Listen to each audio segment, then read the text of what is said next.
ng bayan, maasahan anumang panahon. Magandang oras po sa ating lahat. Narito na ang update sa lagay ng ating panahon ngayon at sa susunod na 24 oras. Sa kasalukuyan ay patuloy na nakakaapekto ang apat na weather systems sa ating bansa. Ang una rito ay ang shear line na nakakaapekto sa eastern section ng northern zone. Samantalang umiiral naman ang intertropical convergence zone o ITCZ at nakakaapekto ngayon sa bahagi ng Palawan, sa Visayas at Mindanao.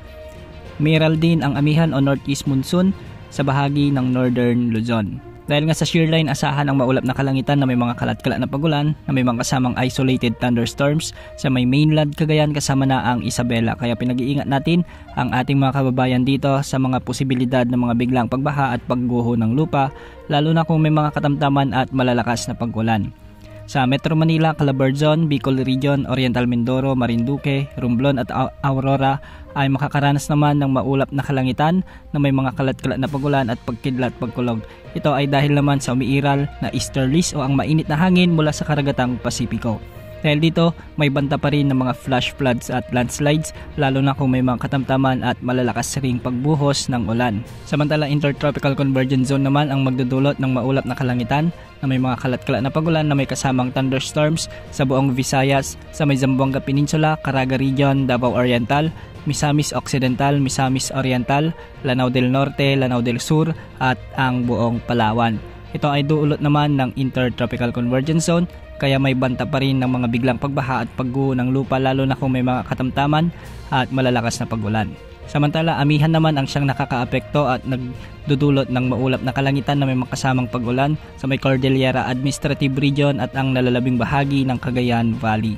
Pinag-iingat din natin ang ating mga kababayan sa mga nasabing lugar dahil posible pa rin ang banta ng mga flash floods at landslides. Sa Ilocos Region ay amihan naman ang magdudulot ng bagyang maulap hanggang sa maulap na kalangitan na may mga kasamang isolated light rains o kalat-kalat na mahinang pagulan.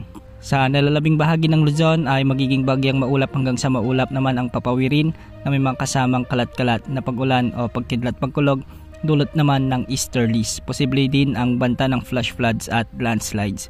At sa nalalabing bahagi ng Mindanao ay magiging bagyang maulap hanggang sa maulap ang mga kalangitan na may mga kasamang isolated rain showers and thunderstorms. Dulot pa rin ito ng umiiral na intertropical convergence zone, kaya posible pa rin ang mga biglang pagbaha at pagguho ng lupa, lalo na kung may mga umiiral na severe thunderstorms. Para naman sa lagay ng mga pag-alon sa mga karagatan ay sa Northern Luzon ay magkakaroon ng mga 2.8 hanggang sa 4 na metrong mga pag-alon, samantalang sa nalalabing bahagi ng Luzon at ang eastern section ng Visayas ay posible naman ang katamtaman hanggang sa malalakas na pag-alon o posible ang 2.1 hanggang sa 3.4 na pag-alon.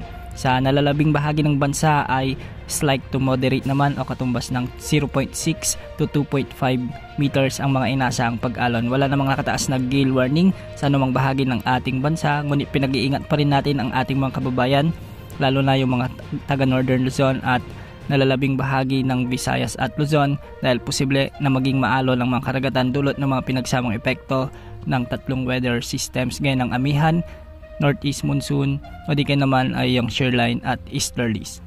Sa ngayon wala na rin tayong nakikitang panibagong LPA o bagyo na posibleng pumasok sa ating bansa sa susunod na 3 hanggang 5 araw. Yan ang update sa lagay ng panahon. Ito po ang weather update ng bayan, maasahan anumang panahon.